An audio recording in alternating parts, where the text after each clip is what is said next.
Hello, Toops from Team CGS here. I bought Overclocked when it first came out a couple of years ago, and I always wanted to get a review going but never had time. In fact, to be totally honest, I was being lazy for the most part, but it's here now. The full title of this point-and-click adventure game is Overclocked: A History of Violence, developed by the now defunct House of Tales, and also published by Lighthouse Interactive. You may well be thinking that this game is about computers going by the title, but it's actually about causality and the human mind. You see, Overclocked is a psychological thriller, and you play as a guy named David McNamara, who's a government psychiatrist with his own theories on how the mind actually works. However, contrasted with this is David's very own personal issues that become more apparent during the course of the adventure.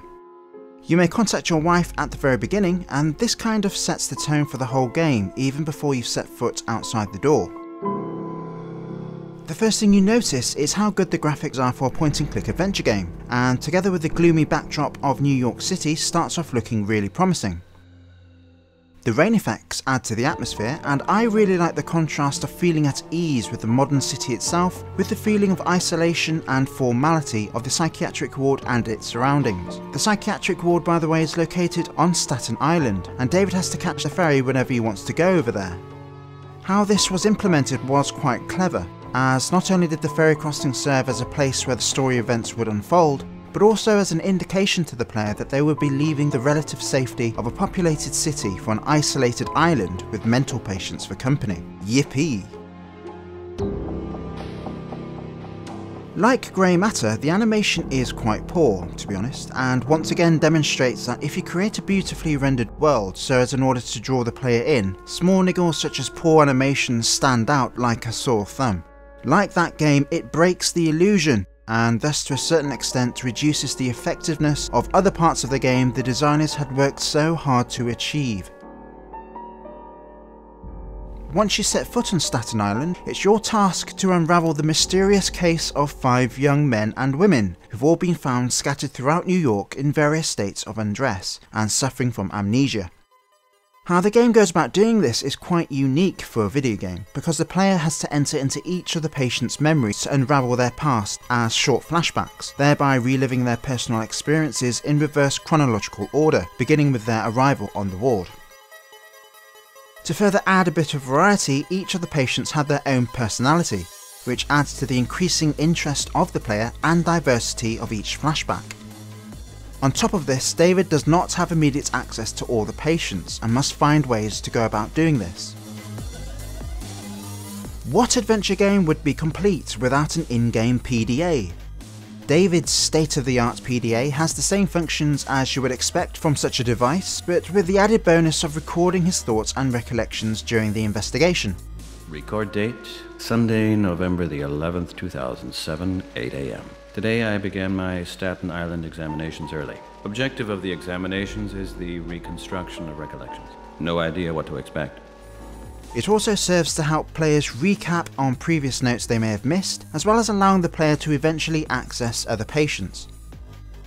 The game also features the customary NYPD detective in the form of Detective Moretti, who is in fact the person who originally sent for David's expertise on the case.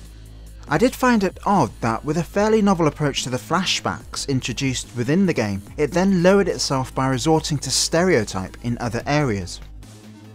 The voice acting is okay-ish, as you would expect from point-and-click games nowadays. They are hit and miss, with some decent voice acting and some terrible ones thrown in for good measure. The voice of David is thankfully one of the better ones, though I'm sure just like me, you'll already know the voice of Detective Moretti before he's even opened his mouth. That should be very enlightening. There'll be a representative from the authorities? What can I say? There'll be somebody there who'll be able to rule on your case. Please stay on the premises until then. I've had the gates locked already. We'll see about that. I'll be back soon.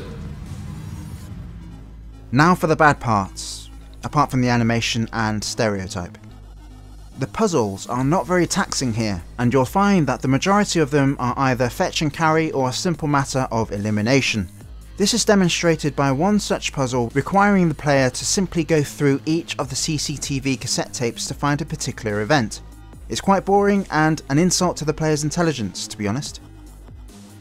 the biggest issues for me with the game was the inherent nature of the topic area, for it meant that in order for the player to understand the course of events that had taken place with each patient, they had to follow a very linear path. However, don't get me wrong, a linear story path does not necessarily mean a bad game, but the problem with Overclocked is that it takes so long to get going because of this. There are no real clues as to the kind of character David really is, apart from the initial phone conversations at the very beginning. As you progress, you begin to realise that David's own mental well-being during the course of the investigation makes up a huge proportion of the overall story. And because of this, you understand why the game doesn't give too much away about his character at the very start. It's a double-edged sword in many ways, because while this serves the story well, it doesn't compel the player to want to carry on playing.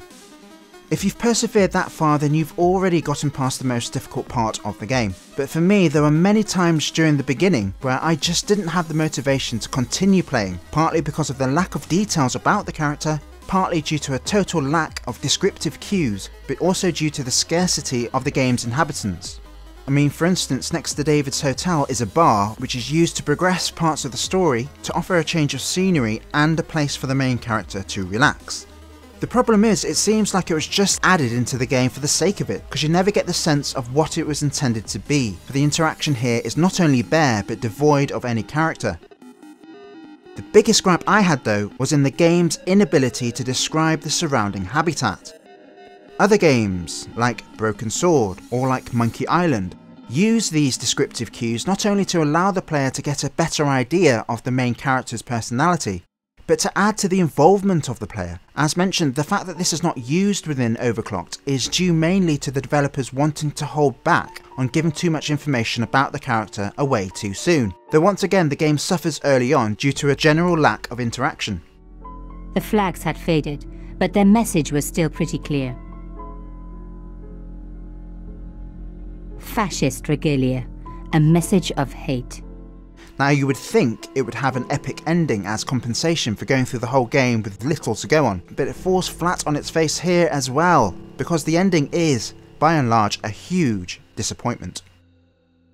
I don't want to give too much away, but it's terribly cliched and leaves you feeling somewhat empty and frustrated. So in order to conclude this review, I would say that Overclocked is a very good game. The graphics and so forth are concrete. They're very, very good, actually. But the problem is the topic area. Because it is a psychological thriller, the game takes a while to get started and you have to bear with it. So if you want to get this game, then I would say the biggest recommendation I could give is just to bear with the game, and that's it. So this is Toops from Team CGS. Until next time, I'll see you later. Goodbye.